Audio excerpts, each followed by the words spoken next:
Hello बच्चों, नमस्कार। स्वागत है आपका अपने यूट्यूब चैनल देव हिंदी क्लास में। कैसे हैं सभी? उम्मीद है सभी स्वस्थ होंगे, सभी मस्त होंगे। और इसी कामना के साथ आइए चलते हैं अपनी आज की क्लास पर। और आज की हमारी क्लास होगी मात्रा। जी हाँ, देखिएगा, आज हम बात करेंगे स्वरों की मात्राएं, क्योंकि मात्रा किसकी होती है? स्वर की। तो क्या पढ़ेंगे? स्वर की मात्राएं पढ़ेंगे। तो आज हम बात करेंगे स्वरों की मात्राओं पर। ठीक है, कि कौन से स्वर की कौन सी मात्रा होती है और उनको कैसे उच्चारित करते हैं और वो कहाँ लगती हैं। ठीक है, वो सारी बातें आज इस क्लास में हम करेंगे। तो क्लास को बड़े ध्यान से देखना और हिंदी को बिल्कुल भी प्रेशराइज होकर मत पढ़िएगा। बिल्कुल फ्री माइंड, आराम से, तरीके से, और एक एक टॉपिक को समझने की कोशिश करिएगा। अगर आप समझने की कोशिश करेंगे तो उम्मीद है आप हिंदी आराम से, आसानी से सीख सकते हैं। और मैं कोशिश कर रहा हूं कि आपको बहुत आसान तरीके से हिंदी व्याकरण सिखाया जाए। ठीक है, बस उम्मीद है कि जो आपको सिखाया जा रहा है वो आप एक बार ज़रूर क्लास के अंदर आएँ, उसमें देखें, पढ़ें, समझें, नोट्स बनाएं। तो उम्मीद है आपका हिंदी व्याकरण जो है बिल्कुल परफेक्ट हो जाएगा। ठीक है, तो चलिए चलते हैं। देखिए, आज हम पढ़ेंगे स्वर की मात्राएं। पहले सबसे पहले हम परिभाषा जान लेते हैं स्वरों की मात्रा की, यानी कि स्वर की मात्रा, यानी कि मात्रा की परिभाषा जानते हैं। ठीक है, क्या है? स्वरों का व्यंजन से मेल होने पर, यानी कि जब स्वर व्यंजनों से मिलते हैं या व्यंजनों से स्वरों का मेल कराया जाता है तो उनका रूप बदल जाता है। क्या बदल जाता है? उनका रूप बदल जाता है। इस बदले हुए रूप को ही क्या कहते हैं? हम मात्रा कहते हैं। ठीक है, जब स्वरों में किसी व्यंजन का मेल कराया जाता है तो उस स्वर का रूप बदल जाता है। ठीक है, इसी बदले रूप को हम क्या कहते हैं? मात्रा कहते हैं। मान लीजिएगा,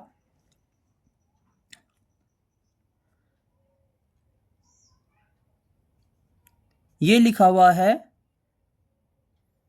हमने एक वर्ण ले लिया के। ठीक है, और इसके साथ मान लिया हमने ये स्वर, इस स्वर की मात्रा है, किसकी मात्रा है? ये छोटे ओ की मात्रा है। अगर मैं इस मात्रा को इसके साथ मेल कराता हूं तो इसका जो रूप बदल के आएगा वो हो जाएगा ये। तो इसी को हम क्या कहते हैं? मात्रा।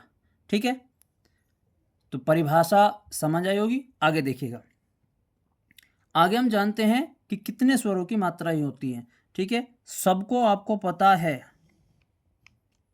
क्लास में आपको पढ़ाया गया है कि स्वर कितने होते हैं? 11, जिसमें से कितने स्वरों की मात्रा होती है? 10 स्वरों की मात्रा होती है। ठीक है, तो हम उन स्वरों को लिख लेते हैं। देखिए, ए, आ, इ, ई, उ, ऊ, री, ए। ठीक है भाई, ए के बाद क्या आ गया हमारा? यहां देखिएगा, ए, ओ और औ। ये हमारे 11 स्वर हैं। इन 11 स्वरों की अब मात्रा देख लीजिएगा, किसकी क्या मात्रा होती है, कैसे लगती है, कैसे नहीं लगती है। चलिएगा, देखो, ए स्वर की हमारी कोई मात्रा नहीं होती। बस बात समझ में आ रही है? आ स्वर की जो आप पीछे देख रहे हैं, ये इस तरह की मात्रा आ स्वर की होती है। ठीक है, ई की जो मात्रा है वो आप कैसे लगाते हो? वो छोटी ई की मात्रा आप ऐसे लगाओगे भाई। ठीक है, बड़ी ई की बात कर लें, बड़ी की मात्रा ऐसे लगती है। ठीक है, यहाँ से बात कर लें छोटे ओ की, छोटे ओ की मात्रा ऐसे लगेगी। बात कर लें बड़े ओ की, ठीक है, बड़े ओ की मात्रा ऐसे लगाते हैं। री की मात्रा इस तरीके से लगती है। ए की मात्रा आप कैसे लगाओगे? ए की मात्रा आप इस तरीके से लगानी है, ठीक है। आई की मात्रा पे ये दो मात्राएं लगती हैं। औ की मात्रा आप कैसे लगाओगे? औ की मात्रा ऐसे लगाते हैं, और भाई लास्ट में ओ की मात्रा ऐसे लगाते हैं, और ये औ की मात्रा है, यानी कि इस पे दो मात्राएं लगती हैं। ये हमारे 11 स्वर है, जिसमें से 2 स्वर की मात्रा इस तरीके से हम लगा सकते हैं, ठीक है। ये मात्राएं हैं, ठीक है। अब देखिए ये कहाँ कहाँ लग रही हैं, कैसे कैसे लग रही हैं, वो आपको मैंने लिख दिया। उच्चारण भी आपको उनका पता है। देखिए आ की मात्रा थोड़ा लेट बोलती है। ई की मात्रा कहाँ आती है? ये अक्षर के पहले, और जल्दी बोलती है ई। बड़ी की मात्रा अक्षर के बाद आती है और थोड़ा धीमे, यानी कि थोड़ा लेट बोलती है, ई। छोटे ऊ की मात्रा अक्षर के नीचे आती है, सीधी तरफ लगती है, ठीक है, और थोड़ा जल्दी बोलेगी ऊ। बड़ों की मात्रा उल्टी घूम जाती है, ये भी अक्षर के नीचे ही लगती है, और ये जरा लेट बोलती है, ऊ। री की मात्रा खड़ी पाई, यानी कि अक्षर की जो खड़ी पाई है उसके नीचे लगती है, और ये भी थोड़ा जल्दी बोलती है, री, ठीक है। ए की मात्रा कहाँ लगती है? अक्षर के ऊपर, अक्षर के ऊपर उसकी ध्वनि आती है, ए। आई की मात्रा भी अक्षर के ऊपर लगती है, लेकिन आई की मात्रा में दो मात्रा लग जाती हैं, ठीक है। ओ की मात्रा अक्षर के पीछे लग करके एक मात्रा ऊपर हो जाती है, ठीक है, ओ की मात्रा होती है। और औ में भी अक्षर के पीछे लगकर ऊपर दो मात्राएं हो जाती हैं। तो ओ में एक मात्रा यानी कि, और औ में दो मात्राएं लगती हैं। इस तरीके से ये मात्राएं जो हैं अक्षरों के आगे और पीछे लग करके अपनी ध्वनि उच्चारित करती हैं, ठीक है। बात समझ में आ गई?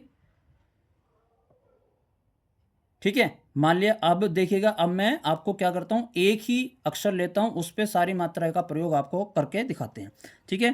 कै में हमारी कोई मात्रा नहीं है। देखिए अगर कै में हम आ की मात्रा लगाते हैं तो ये इस तरीके से अभी आपको बताया। अगर इसी कै में हम क्या लगाएंगे, छोटी की मात्रा, तो अभी आपको बताया ये अक्षर के पीछे लगेगी। अगर कै में बड़ी की मात्रा लगाएंगे इस तरीके से लगेगी, की, ठीक है। कै में अगर हम इसी ऊ की मात्रा लगाएंगे, कू, तो कू हो जाएगा। अगर हम लगाते हैं बड़ा ऊ इसी कै में तो हो जाएगा कू, ठीक है। अगर इसी कै में हम किसकी मात्रा लगाएंगे? री की मात्रा लगाएंगे। देखिए मैंने क्या बताया था, री की मात्रा खड़ी पाई, क्र, ठीक है, ठीक है। ए की मात्रा लगाएंगे इसी कै में, तो कै में क्या लगेगी, मैंने बताया था अक्षर के ऊपर एक मात्रा। अगर इसी कै में हम क्या लगाएंगे, आई की मात्रा लगाएंगे, तो इसी कै के ऊपर दो मात्रा लग जाएंगी, कै हो जाएगा। अगर यहीं हम बात कर लें ओ की मात्रा की, तो अक्षर के बाद में और एक मात्रा ऊपर, को। और यहीं अगर हम बात करें कौ की, औ की, तो हो जाएगा कौ। ये इस तरीके से किसी भी अक्षर के आगे और पीछे हम इस तरीके से मात्राएं लगाते हैं, ठीक है।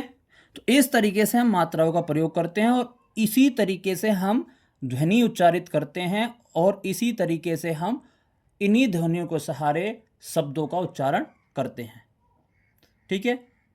तो कैसी लगी वीडियो?